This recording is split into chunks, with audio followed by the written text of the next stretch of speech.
নমস্কার বন্ধুরা, কেমন আছো তোমরা সবাই? আশা করি তোমরা সবাই ভালো আছো। তোমাদের সকলকে আমাদের চ্যানেলে স্বাগত জানাই। আজকের ভিডিওতে আমাদের যে 5000 কোশ্চেন্স করাচ্ছি, যেটি হচ্ছে আমাদের এক্সাইজ কনস্টেবলসের মেইনসের জন্য মোস্ট ইম্পর্টেন্ট। তো তার মধ্যে আজকে পর্ব 10 এবং জিওগ্রাফি ক্র্যাশ কোর্স পর্ব 5। এর আগে আমরা 5টি সায়েন্সের ক্লাস করেছি, এবার 5টা জিওগ্রাফির ক্লাস করালাম এবং আজকে দিয়ে করাবো। 5টা কমপ্লিট হবে এবং তোমরা প্রতিদিন সন্ধ্যা 6টার সময় এই ক্লাসগুলি ফলো করতে পারো, দেখে নিতে পারো।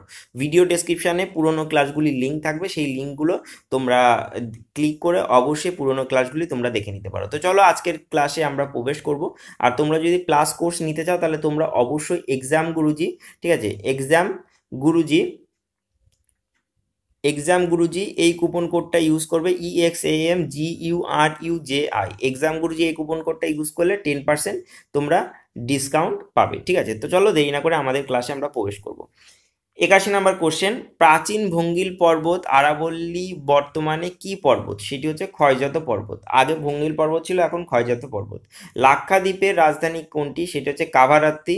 আর আন্দামানের সর্বোচ্চ শৃঙ্গের নাম কি? সেটি হচ্ছে স্যাডল পিক, 750 মিটার। তারপরে ইয়ারলুংহাংবো নদী কি ভারতে কি নামে পরিচিত? সেটি হচ্ছে বারাণসী, ঠিক আছে, সেটি হচ্ছে বারাণসী। তারপরে ভারত ও চীনের মধ্যে সীমা নির্ধারণকারী লাইনটির নাম কি? সেটি হচ্ছে ম্যাকমোহন লাইন। আর ভারতের রেল ফ্যাক্টরি কোথায় অবস্থিত? সেটি হচ্ছে ব্যাঙ্গালোরে। নাকো হ্রদ কোথায় অবস্থিত? সেটি হচ্ছে হিমাচল প্রদেশে। দুটি ভূমি এলাকার মধ্যে সরু জল প্রণালীকে কি বলা হয়? সেটি হচ্ছে স্ট্রেইচ বলা হয়। দুটি ধরো ভূমি এলাকা আছে, তার মধ্যে একটি সরু জল প্রবাহ চলে গেছে, জল প্রণালী চলে গেছে, সেটিকে বলবে স্ট্রেইচ। দেখো আমি খুব স্পিডে ক্লাসগুলো করাই, কারণ আমি চাই যে এই 40টি থেকে 50টি কোশ্চেন 7-8 মিনিটের মধ্যে কমপ্লিট হয়ে যাক, যাতে তোমাদের সময় যাতে নষ্ট না হয় এবং মোবাইলের ডাটা প্যাক যাতে নষ্ট না হয়, যাতে তোমরা অন্যান্য ক্লাসগুলো ফলো করতে পারো। তো বিষয়টা হচ্ছে আমি খুব স্পিডে করাই, এটা একটা কারণ। এবং তোমরা জানো যে এগুলো মানে সবই মুখস্থ করার বিষয়, তো তোমরা মুখস্থ করে গেলে পরীক্ষায় 100% কমন পাবে, এটার গ্যারান্টি আমি দিচ্ছি। তো চলো আমরা পরবর্তী কোশ্চেন দেখব। ভারতের কোন রাজ্যে বনাঞ্চল সবচেয়ে বেশি? সেটি হচ্ছে মধ্যপ্রদেশ। সূর্যের শক্তির উৎস কি? সেটি হচ্ছে নিউক্লিয়ার ফিউশন। নিউক্লিয়ার ফিউশনের মাধ্যমে সূর্যের যে শক্তিটা সেটির উৎস হয়, ঠিক আছে। চলো, আন্তর্জাতিক পর্যটন দিবস কবে পালিত হয়? সেটি হচ্ছে 17ই সেপ্টেম্বর। স্টিফেন হকিংসের ওপর তৈরি বায়োপিক কি? The theory of everything Stephen হকিংসের উপর বায়োপিক। তারপরে ভ্যান অ্যালান রেডিয়েশন বেল্টের অস্তিত্ব কবে প্রমাণিত হয়? সেটি হচ্ছে 1958 সালে। হেটেরোস্ফিয়ার মানে কয় ভাগে বিভক্ত? সেটি হচ্ছে 4 ভাগে।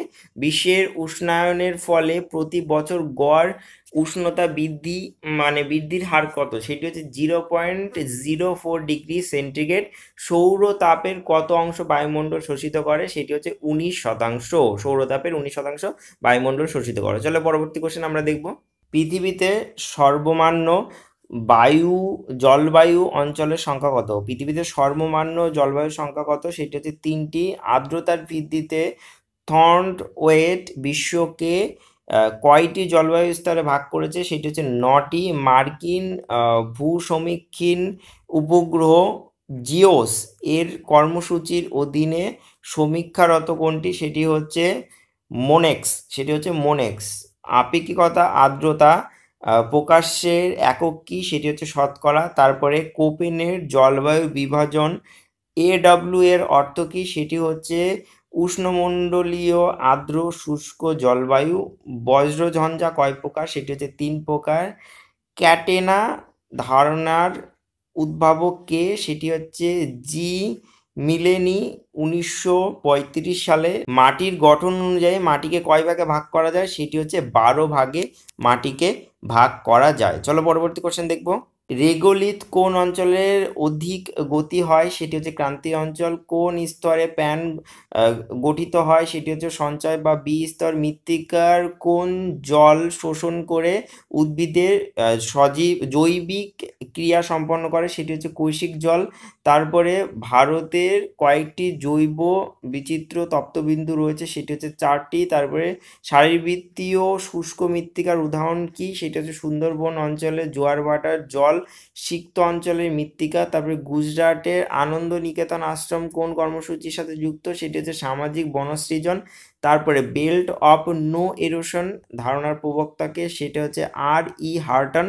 এবং ইউফোটিক অঞ্চলের গড় গভীরতা কত? সেটি হচ্ছে 50 মিটার। ইউফোটিক অঞ্চলের গড় গভীরতা 50 মিটার। তো এটি ছিল আমাদের আজকের কোশ্চেন। তো আশা করি ভিডিওটি আপনার ভালো লাগবে। যদি ভিডিও ভালো লাগে তাহলে অবশ্যই ভিডিওটিকে একটি লাইক করবেন এবং 5টি হোয়াটসঅ্যাপ গ্রুপে শেয়ার করবেন এই ভিডিওটি, এবং অবশ্যই চ্যানেলটিকে সাবস্ক্রাইব করে রাখবেন। এবং যদি আপনারা ক্র্যাশ কোর্স নিতে চান তাহলে এক্সাম গুরুজি, ঠিক আছে, এক্সাম গুরুজি, GURUJ, ঠিক আছে, এই কুপন কোড ইউজ করলে ফ্ল্যাট 10% ডিসকাউন্ট পাবেন, ঠিক আছে। তো এটাই ছিল আজকের জন্য। Thank you for watching this video and by.